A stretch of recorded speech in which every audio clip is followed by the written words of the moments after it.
Порядок прохождения процедуры государственной регистрации некоммерческих организаций. Принятие решения. Принять решение о создании юридического лица. Выбрать фирменное название. Название должно быть правильно написано на государственном и официальном языках. Сроки регистрации. Некоммерческие организации 5 дней, политические партии 10 дней.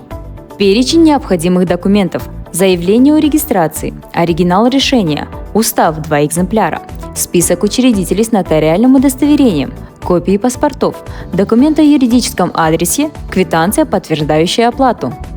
Дополнительно. Для партии это программа, юридическое лицо объединения – это договор, религиозная организация – документ о государственной регистрации, ТСЖ – список собственников, а также копия документов из соответствующего государственного органа, подтверждающего право собственности на недвижимость.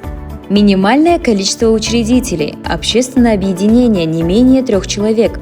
Общественный фонд 1 и более. Политическая партия 10 граждан. Религиозная организация 500 граждан. Коллегия адвокатов 2 адвоката. Дополнительная информация. Название организации на 2 языках. Юридический адрес. Сведения об учредителях. Форма согласия на использование юридического адреса. Утверждение устава. Достоверность предоставленных сведений. Если документы предоставлены полностью и правильно, организация регистрируется в течение 10 дней.